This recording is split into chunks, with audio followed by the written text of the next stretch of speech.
প্রিয় ভাইয়া ও আপুরা, গত ভিডিও ক্লাসে আমরা এই চ্যাপ্টারে কি কি টপিক নিয়ে আলোচনা করব সেটা বিস্তারিতভাবে বলে এসেছিলাম এবং আমরা মৌলিক ও যৌগিক পদার্থ সম্পর্কে ধারণা পেয়ে এসেছি। আজকের ভিডিও ক্লাসটিতে আমরা পরমাণু এবং অণু সম্পর্কে ধারণা পাবো এবং পরবর্তীতে আমরা মৌলের প্রতীক কিভাবে নির্ধারিত হয় তা নিয়ে বিস্তারিতভাবে আলোচনা করব। আমি তোমাদের সাথে রয়েছি আশিক শাহ। চলো শুরু করা যাক। তো প্রথমেই আমরা দেখে নেই যে পরমাণু কাকে বলা হচ্ছে। পরমাণু হলো মৌলিক পদার্থের ক্ষুদ্রতম কণা যার মধ্যে মৌলের গুণাগুণ থাকে। এখন এই সংজ্ঞাটিকে আমি যদি একটু ভেঙে দেখাই, এখানে দুটো জিনিস আমাদেরকে ফোকাস করতে হবে। একটা হচ্ছে কি মৌলিক পদার্থের, আরেকটা হচ্ছে ক্ষুদ্রতম কণা। তাহলে আমরা জানি গত ভিডিও ক্লাস অনুযায়ী যে মৌলিক পদার্থ কাকে বলা হয়, যে পদার্থকে ভাঙলে ওই পদার্থ ব্যতীত অন্য কোনো নতুন পদার্থ পাবো না, তাকেই মৌলিক পদার্থ বা সংক্ষেপে মৌল বলা হয়ে থাকে। এখন ধরো লোহা হচ্ছে একটি মৌলিক পদার্থ। লোহাকে ভাঙলে বা টুকরা করলে আমরা কি লোহা ব্যতীত অন্য কিছু পাবো না। তার মানে লোহা হচ্ছে একটি মৌলিক পদার্থ। এর পরবর্তীতে এই লোহার টুকরাটিকে আমি যদি ভাঙতে ভাঙতে এমন একটি ক্ষুদ্র অবস্থায় নিয়ে যাই যে কণাটিকে আর ভাঙা যাচ্ছে না, তার মানে ওই কণাটাই বা ওই লোহার যে গুঁড়াটা সেটাই হচ্ছে সর্বশেষ ক্ষুদ্রতম কণা, যাকে তুমি আর ভাঙতে পারছো না। এবং এই ক্ষুদ্রতম লোহার গুঁড়াটি কি করবে? লোহাকেই প্রতিনিধিত্ব করবে, অর্থাৎ সে লোহাকে রিপ্রেজেন্ট করছে। এই যে সর্বশেষ কোনো একটা মৌলিক পদার্থের যে সবচেয়ে বেশি ক্ষুদ্রতম কণাটা, তাকেই বলা হচ্ছে ওই মৌলিক পদার্থের পরমাণু। ঠিক একইভাবে আমরা যদি কোনো একটা কার্বনের টুকরাকে ভাঙতে ভাঙতে কি করতে পারি, সবচেয়ে একদম ছোট কণাটায় যেতে পারি, সেটাই হবে কি কার্বনের পরমাণু। একইভাবে অন্যান্য যত মৌলিক পদার্থের কথা আমরা গত ভিডিও ক্লাসে বলে এসেছিলাম, সবারই কি পরমাণু পাওয়া সম্ভব। তার মানে তুমি বুঝতেই পারছো এখানে যে পরমাণু হচ্ছে মৌলিক পদার্থের প্রতিনিধিত্বকারী একটা কণা এবং ওই মৌলিক পদার্থের যে সকল ধর্ম এবং বৈশিষ্ট্য সেটা তুমি পরমাণুর মধ্যেও পাবে। ভাইয়া, পরমাণুকে কি ভাঙা যায় এবং ভাঙলে আমরা কি পাবো? হ্যাঁ, পরমাণুকে তুমি ভাঙতে পারো। পরমাণুকে ভাঙলে তুমি কি যে পদার্থটাকে তুমি প্রতিনিধিত্বকারী কণা হিসেবে ধরছিলে, অর্থাৎ লোহার তুমি একটা পরমাণুকে ভাঙার পরে তুমি ওখানে কি পাবে? তুমি ওখানে ইলেকট্রন, প্রোটন এবং নিউট্রন পাবে, অর্থাৎ আর কোনো পরমাণু পাবে না। অর্থাৎ পরমাণুই হচ্ছে সর্বশেষ কণা যে মৌলিক পদার্থটাকে রিপ্রেজেন্ট করে বা প্রতিনিধিত্ব করে। তাহলে আমরা বুঝতে পারলাম যে পরমাণু হচ্ছে কি মৌলিক পদার্থের একটা ক্ষুদ্রতম কণা। এবার আমরা চলে যাই অণুতে। অণু কি? দুই বা দুইয়ের অধিক সংখ্যক পরমাণু পরস্পরের সাথে রাসায়নিক বন্ধনের মাধ্যমে যুক্ত থাকলে তাকে অণু বলা হয়ে থাকে। একটু আগে আমরা যে পরমাণুর কথা বলে আসছিলাম সেটা কি? সেটা হচ্ছে মৌলিক পদার্থের ক্ষুদ্রতম কণা।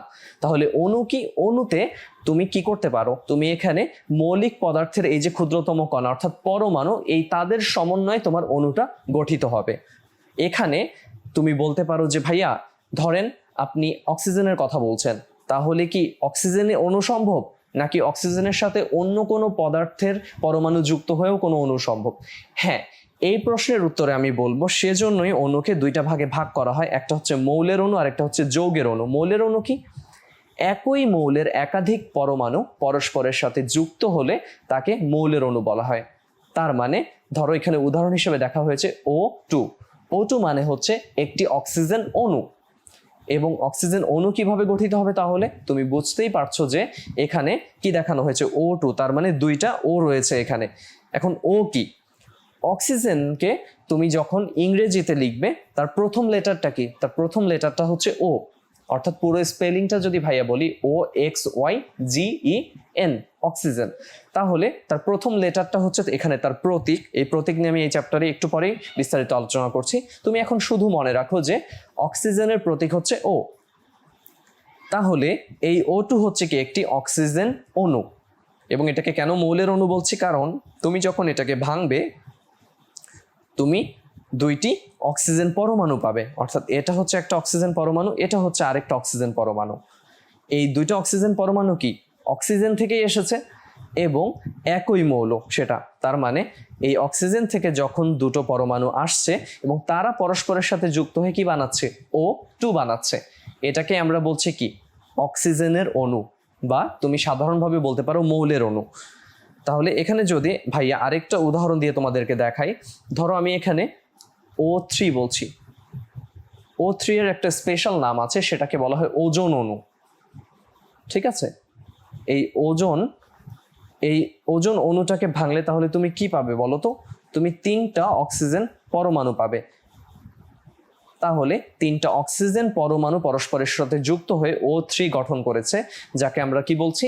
যাকে আমরা বলছি ওজোন অণু। তার মানে এটাও কি? এটাও হচ্ছে একটা মৌলের অণু, কারণ এখানে যে 3টা পরমাণু, এই 3টা পরমাণুই কি? অক্সিজেন পরমাণু। তাহলে তুমি একটা জিনিস ইতিমধ্যে ধরে ফেলেছো যে যেই পদার্থের অণু গঠিত হবে সেটা যদি মৌলের অণু হয় তাহলে তার প্রতীকটা লাগবে। যেমন তুমি এখানে দেখতে পাচ্ছ অক্সিজেনের প্রতীকটা হচ্ছে O, কিন্তু কয়টা পরমাণু মিলে একটা অক্সিজেন অণু গঠিত হয়? 2টা পরমাণু মিলে একটা অক্সিজেন অণু গঠিত হয়, তাই সেই সংখ্যাটা এখানে সাবস্ক্রিপ্ট হিসেবে থাকবে। তার মানে আমি যদি এখানে মাত্রা হিসেবে দেখাই বিষয়টাকে, ধরো এখানে আমরা ছোটবেলায় ইংরেজি হাতের লেখা লিখতাম, তাহলে এই অক্সিজেনের ঠিক একটু নিচ থেকে ডান দিকে তুমি এই 2 সংখ্যাটা দেখতে পাবে, যেটাকে আমরা বলছি সাবস্ক্রিপ্ট। তার মানে কয়টা অক্সিজেন পরমাণু এখানে রয়েছে সেটা সম্পর্কে তুমি ধারণাটা পেয়ে যাবে। এছাড়াও আমি একটু আগে O3 এর কথা বললাম, যেটা O3তেও কি একই কথা তুমি খেয়াল করলে, একই জিনিস তুমি খেয়াল করলে, সেটা হচ্ছে এখানে অক্সিজেন, এটা হচ্ছে প্রতীক, আর এখানে 3টা অক্সিজেন পরমাণু মিলে একটি ওজোন অণু গঠন করেছে, যাকে প্রকাশ করা হচ্ছে O3 দিয়ে। তাহলে এখানে তো তুমি দেখতে পেলে কি যে মৌলের অণু কাকে বলে। এবার তুমি দেখতে পাবে যৌগের অণু আমরা কাকে বলছি।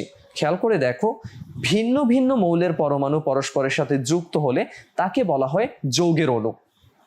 তার মানে এই যৌগের অণুতে কি একাধিক ধরনের মৌলিক পদার্থের পরমাণু থাকবে। যেমন পাশেই আমরা উদাহরণ দেখতে পাচ্ছি CO2, এটা হচ্ছে কার্বন ডাই অক্সাইডের অণুর উদাহরণ। এটাকে যদি আমি ভেঙে দেখাই তাহলে CO2 এটা হচ্ছে কার্বন, তার মানে এখানে একটা হচ্ছে কার্বন পরমাণু এবং একটা অক্সিজেন অণু পরস্পরের সাথে যুক্ত হয়ে একটি কার্বন ডাই অক্সাইড অণু গঠন করছে। আবার এই অক্সিজেন অণুটাকে ভাঙলে তুমি কি পাবে? তুমি 2টি অক্সিজেন পরমাণু পাবে। তাহলে তুমি খেয়াল করো, এখানে কার্বন ডাই অক্সাইড অণুটার গঠনের ক্ষেত্রে 2 ধরনের মৌল ব্যবহৃত হয়েছে, একটা হচ্ছে কার্বন মৌল আর একটা হচ্ছে অক্সিজেন মৌল। কার্বনের কয়টি পরমাণু এখানে ব্যবহার হলো? 1টি, আর অক্সিজেনের 2টি। তার মানে একটি কার্বন এবং 2টি অক্সিজেন পরমাণু পরস্পরের সাথে যুক্ত হয়ে একটি কার্বন ডাই অক্সাইডের অণু গঠন করছে, যেটাকে আমরা সাধারণভাবে বলতে পারি যৌগের অণু। এবার তাহলে ভাইয়া আরেকটা উদাহরণ তোমাদেরকে দেখাই। ধরো তুমি এখানে সালফার ডাইঅক্সাইডের কথা বলছো, তাহলে এই সালফার ডাইঅক্সাইডে তুমি দেখেই বুঝতে পারছো যে এখানে একটি সালফার পরমাণু রয়েছে আর একটি অক্সিজেন অণু রয়েছে। আর সরি, এখানে আসলে একটু দাগ পড়ে গেছে, ঠিক আমি একটু মুছে ফেলি। আচ্ছা, তাহলে তুমি দেখতে পাচ্ছ কি এখানে একটি অক্সিজেন অণু রয়েছে। এই অক্সিজেন অণুটাকে ভাঙলে আমরা কি পাবো? 2টি অক্সিজেন পরমাণু পাবো। তাহলে তোমাকে যদি জিজ্ঞাসা করা হয় যে সালফার ডাইঅক্সাইড গঠনে 2 ধরনের যে মৌল ব্যবহার করা হলো তারা কারা, একটা হচ্ছে সালফার আর একটা হচ্ছে অক্সিজেন। আর যদি আমি পরমাণুর হিসাব তোমাকে করতে বলি, এখানে একটি সালফার পরমাণু এবং 2টি অক্সিজেন পরমাণুর সমন্বয়ে একটি সালফার ডাইঅক্সাইড অণু গঠিত হয়েছে।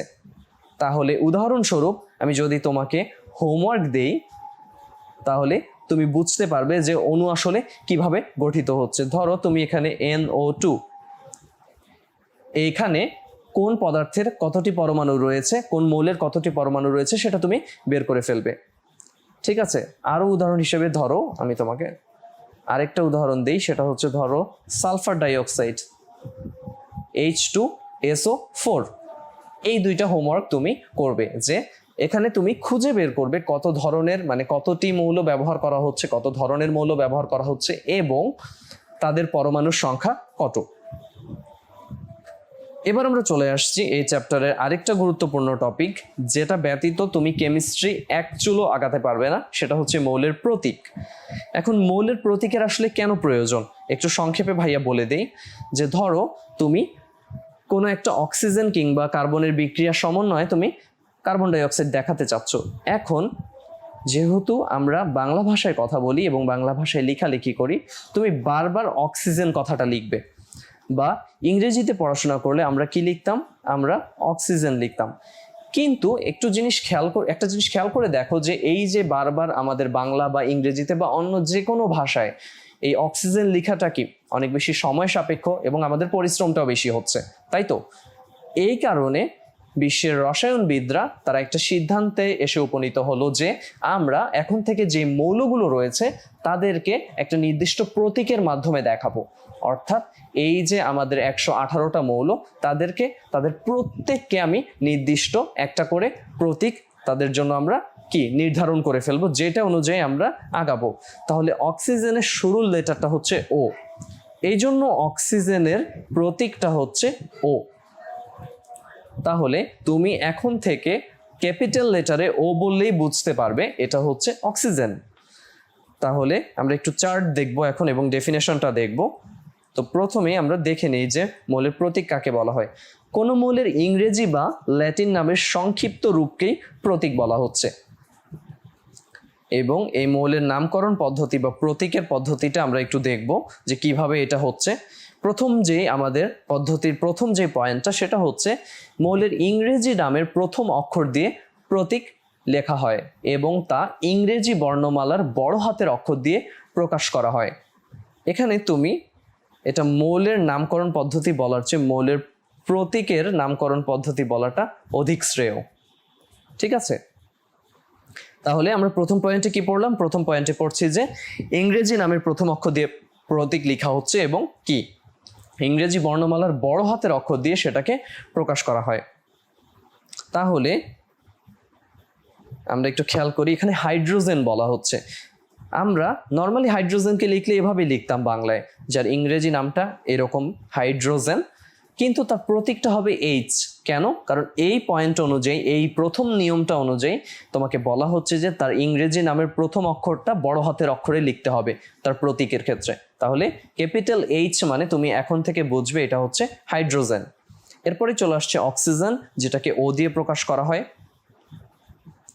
তারপরে নাইট্রোজেন তার প্রথম অক্ষরটা হচ্ছে এন এবং সেটাকে বড় হাতে আমরা লিখলাম। এবার ধরো যদি দুই বা দুইয়ের অধিক মৌলের ইংরেজি নামের প্রথম অক্ষরটা একই হয়েছে, সেক্ষেত্রে আমরা কি করব? ধরো ক্যালসিয়াম এবং কার্বন দুইজনেই কি সি দিয়ে শুরু হবে নামটা, সেক্ষেত্রে আমরা একটা দ্বিধাদ্বন্দ্বে পড়ে যাই যে এবার আমরা কোন লেটারটা দিয়ে কাকে ইন্ডিকেট করব, কারণ দুইজনের ক্ষেত্রেই তো সি। এমনকি ক্লোরিনেরও প্রথম লেটারটা হচ্ছে সি।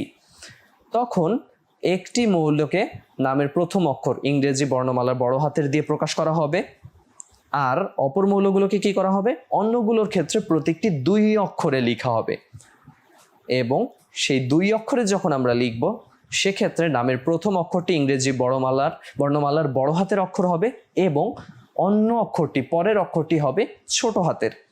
তাহলে প্রথম অক্ষর এক এরূপ যে মৌলগুলো আছে তাদেরকে আমরা একটু দেখার চেষ্টা করি। কার্বনকে বলা হচ্ছে, এখানে তার নামের স্পেলিংটা হচ্ছে CARBON এবং তার প্রথম লেটারটা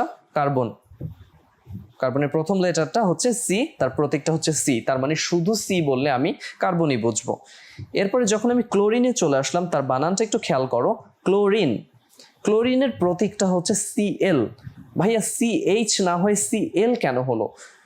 এটা যখন দুটি লেটার নিয়ে আমরা যখন মৌলের প্রতীক নির্ধারণ করি, সেক্ষেত্রে আমরা খেয়াল করব যে উচ্চারণের দিক থেকে দ্বিতীয় কোন লেটারটি বা অক্ষরটি বেশি প্রাধান্য পাচ্ছে।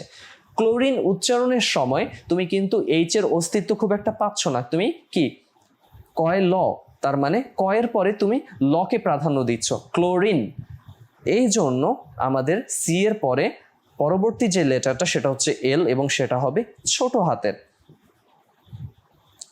এবার আমি যদি ক্যালসিয়ামের কথা বলি, একটু তার বানানটা খেয়াল করো। ক্যালসিয়াম, এখানে অনেকে বলতে পারো যে ভাইয়া এখানেও তো ক্যালসিয়াম লটা বেশি প্রাধান্য পাচ্ছে, তারপরে আপনি CA কেন লিখলেন, CL কেন লিখলেন না? একটু খেয়াল করো, ক্লোরিন আর ক্যালসিয়ামে লয়ের প্রাধান্য কোথায় বেশি পাবে? ক্লোরিনে বেশি পাবে, কারণ এটা যুক্তক্ষর অবস্থায় আছে। আর এখানে ক্যালসিয়ামের কয়ের সাথে কে আছে? জফলা আছে। তার মানে এই ক্যালসিয়ামের ক্যাটাকে সে বেশি রিপ্রেজেন্ট করছে। তাহলে এখানে ক্যালসিয়ামের মৌলের প্রতীকটা হচ্ছে CA। তার মানে তুমি এখন থেকে সি বললে কার্বন বুঝবে, Cl বললে ক্লোরিন এবং Ca বললে ক্যালসিয়াম বুঝবে। এরপরে চলে আসছে কপার, এবং এখানে খেয়াল করো এখানে কিন্তু আমরা ইংরেজিতে কপার লিখিনি, আমরা এখানে লিখেছি কিউপ্রাম। কপারের ল্যাটিন নাম হচ্ছে কিউপ্রাম, এই জন্য তার ল্যাটিন নামের কিউপ্রামের Cu হচ্ছে তার প্রতীক। ভাই এখানে আপনি আবার ল্যাটিন নাম কেন নিলেন? হ্যাঁ, কিছু কিছু মৌলের ক্ষেত্রে আমরা তাদের ল্যাটিন নাম ব্যবহার করি, যেটা একটু পরের নিয়মটাতেই আমরা দেখব। এরপরে চলে আসছে কোবাল্ট। কোবাল্টের ক্ষেত্রে তার প্রতীকটা হচ্ছে CO, কারণটা তুমি তার বানানের দিকে তাকালেই বুঝতে পারবে। এরপরে আসছে ক্যাডমিয়াম, যার বানানটা আমরা খেয়াল করব এবং প্রতীকটা হচ্ছে কি CD। এরপরে আসছে ক্রোমিয়াম, তার প্রতীকটা হচ্ছে Cr। এবার আমরা ধীরে ধীরে অন্য আরেকটা লেটারে চলে যাই, বোরন। বোরনের ইংরেজি স্পেলিং আমরা দেখতে পাচ্ছি BORON, এবং তার প্রতীকটাও খুব স্পষ্ট এখানে, যে শুধু বি দিয়ে, ক্যাপিটাল লেটারের বি দিয়ে আমরা বোরনকে ইন্ডিকেট করব। কিন্তু বেরিলিয়াম, সেও তো বি দিয়ে স্টার্ট হচ্ছে, তাহলে এক্ষেত্রে আমরা কি করব? এক্ষেত্রে তুমি খেয়াল করে দেখো বেরিলিয়ামের দ্বিতীয় যে লেটারটা BE, এখানে BE হচ্ছে কি বেরিলিয়ামের প্রতীক। এরপরে চলে আসছে ব্রোমিন, যার ইংরেজি নামটা আমরা খেয়াল করব এবং তার প্রতীকটা হচ্ছে BR। এবার চলে আসছি ফ্লোরিনে, ফ্লোরিনের প্রতীকটা হচ্ছে F। এরপরে আয়রন। কেন ফ্লোরিন এবং আয়রনকে দেখানো হচ্ছে? কারণ আয়রনের ক্ষেত্রে আমরা IRON তার ইংরেজি নামটাকে ব্যবহার না করে তার ল্যাটিন নাম থেকে তার প্রতীকটাকে আমরা নেব, সেটা হচ্ছে ফেরাম।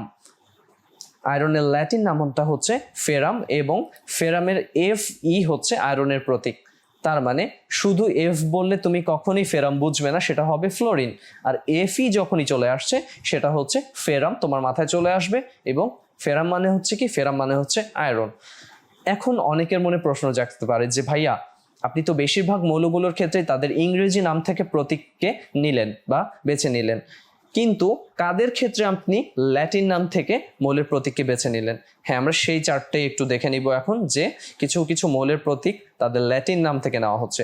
সোডিয়াম, সোডিয়ামের ল্যাটিন নামটা হচ্ছে ন্যাট্রিয়াম, যার প্রতীকটা হচ্ছে Na। খেয়াল করে দেখো Na থেকে ন্যাট্রিয়ামের Na এখানে প্রতীক হিসেবে নির্ধারিত হয়েছে।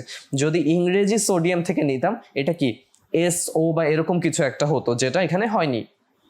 কপারের কথা একটু আগে বলে এসেছি যে কিউপ্রাম, যার প্রতীকটা হচ্ছে Cu।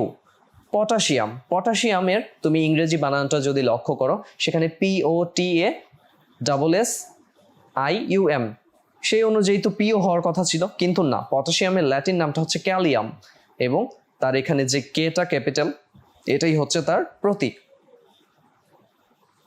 সিলভার, তার ল্যাটিন নাম আর্জেন্টাম এবং প্রতীকটা হচ্ছে Ag। এরপরে চলে আসছে টিন, যেটার ল্যাটিন নামটা হচ্ছে স্ট্যানাম এবং প্রতীকটা হচ্ছে Sn। এরপরেই চলে আসছে অ্যান্টিমনি, যার ল্যাটিন নামটা হচ্ছে স্টিবিয়াম, অর্থাৎ প্রতীকটা হচ্ছে Sb। এবার ডানে আমরা খেয়াল করি গোল্ড বা স্বর্ণ, তার ল্যাটিন নামটা হচ্ছে অরাম, তার প্রতীকটা হচ্ছে Au। এরপরেই চলে আসছে লেড, যার ল্যাটিন নামটা হচ্ছে প্লাম্বাম এবং প্রতীকটা হচ্ছে Pb। টাংস্টেন, যার ল্যাটিন নামটা হচ্ছে ওলফ্রাম এবং প্রতীকটা হচ্ছে W, শুধু W। আয়রনের ক্ষেত্রে একটু আগে বলে আসছিলাম যে ফেরাম, তার ল্যাটিন নাম এবং প্রতীকটা হচ্ছে Fe। মার্কারির ক্ষেত্রে তার ল্যাটিন নামটা হচ্ছে হাইড্রোজিরাম, যার প্রতীকটা হচ্ছে Hg। তাহলে খেয়াল করে দেখো এই যে চার্ট দুটো, এই দুটো তুমি মুখস্থ করে ফেলবে, কারণ কি এদের ল্যাটিন নাম থেকে এদের প্রতীকগুলোকে নেওয়া হচ্ছে। শুধুমাত্র এই দুটি চার্টও নয়, একটু আগে আমি যে চার্টটা দেখালাম সেগুলো তোমাদেরকে মুখস্থ করতে হবে। এর কারণটা কি? এর কারণটা হচ্ছে যে তুমি সোডিয়াম, কপার কিংবা অক্সিজেন, হাইড্রোজেনকে যদি কেমিস্ট্রি পড়ার সময় খুব সহজে আইডেন্টিফাই করতে চাও বা চিনতে চাও, তোমাকে প্রতীকগুলো অবশ্যই জানা লাগবে। এবং কেমিস্ট্রিতে এই মৌলগুলোর প্রতীক তুমি যদি না জানো, তুমি ম্যাট্রিকের পড়াশোনায় আর সামনের দিকে এগোতে পারবে না, ইন্টারমিডিয়েটে তো পারবেই না।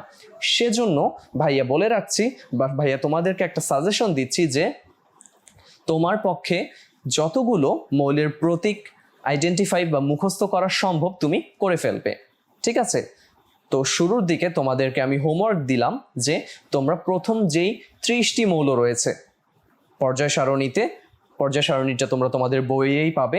এই 30টি মৌলের যে প্রতীকটা সেটা তোমরা খেয়াল করবে। পর্যায় সারণী তোমাদের যদি খুঁজে পেতে অসুবিধা হয়, তোমরা চ্যাপ্টার 4-এ গেলেই পর্যায় সারণীর একটা ছক পাবে, সেখানে প্রথম 30টি মৌলের তুমি প্রতীক সেখানে দেখে মুখস্থ করে ফেলবে, এবং তার পাশাপাশি এখানে যে ল্যাটিন নাম বিশিষ্ট মৌলের প্রতীকগুলো রয়েছে সেগুলো অবশ্যই মুখস্থ করবে। কারণ এখানকার এই 2 চার্টের সবগুলোই যে প্রথম 30টা মৌলের মধ্যে পড়ে এমন নয়, কিন্তু এদেরগুলো কিন্তু পরীক্ষায় আসার মতন খুবই গুরুত্বপূর্ণ টপিক। তাহলে তুমি যত বেশি মৌলের প্রতীকগুলো মুখস্থ করে ফেলতে পারবে, ততই কি তোমার মৌলগুলোকে আইডেন্টিফাই করতে সুবিধা হবে। অর্থাৎ তুমি তখন প্রতীক দেখলেই বলে দিতে পারবে যে এটা হচ্ছে এই মৌলটা, এটা ওই মৌলটা। ঠিক আছে, তাহলে আজকের ভিডিও ক্লাস এখানেই শেষ করছি। পরবর্তী ভিডিও ক্লাসের শুরুতে আমি তোমাদের ছোট্ট একটা কুইজ দেব, যে তোমরা আসলেই ভাইয়ার পড়ানো এই যে মৌলের প্রতীকগুলো সেগুলো পড়ছো কিনা। তাহলে পরবর্তী ভিডিও ক্লাস দেখার আমন্ত্রণ জানিয়ে আজকে এখানেই শেষ করছি। আল্লাহ হাফেজ।